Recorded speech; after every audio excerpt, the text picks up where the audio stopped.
Sara Sharif had a happy life. She worked at the local bank, had loving friends and family, and always smiled. But then tragedy hit, when one morning she woke up to find that her husband, Amir, had disappeared. She frantically tried to find him, but even the police were unable to track him down. Days passed, and Sara's mental health started to deteriorate. Her nights were sleepless, full of tears and despair.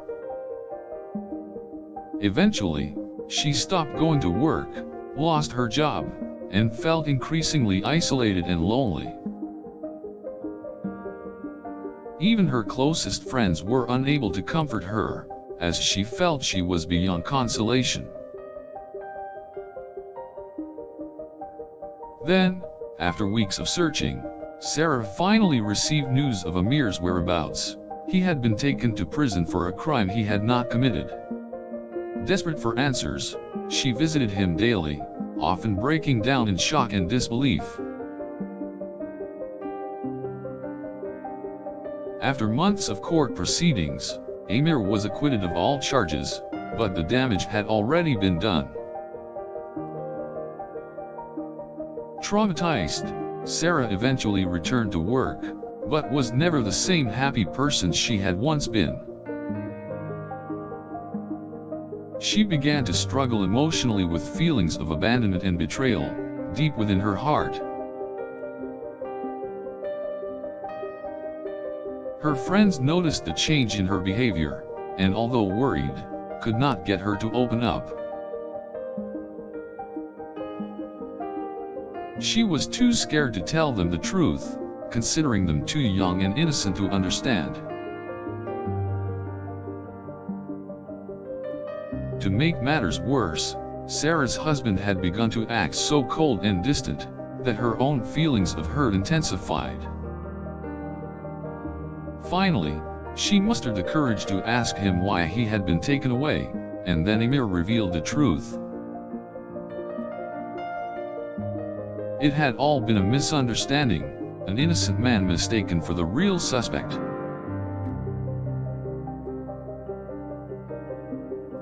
Sara was devastated, wishing she had done something to prevent his arrest.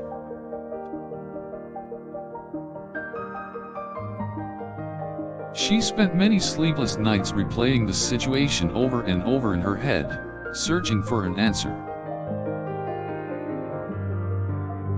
Amir was overwhelmed with guilt for leaving her in such a difficult situation, and offered to take her away. Although hesitant at first, Sara eventually agreed, and they embraced each other with love, after so long. Over the next few months, they vacationed around Europe, Asia, and the Caribbean.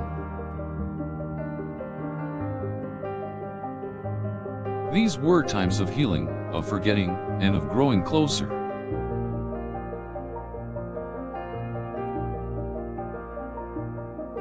They both worked hard to put their past behind them, focusing instead on building a future together. But Sara would never forget the trauma of what had happened and how she had felt. It was like a shackle tied around her heart. They returned home and Sara felt a wave of relief wash over her, knowing she was safe.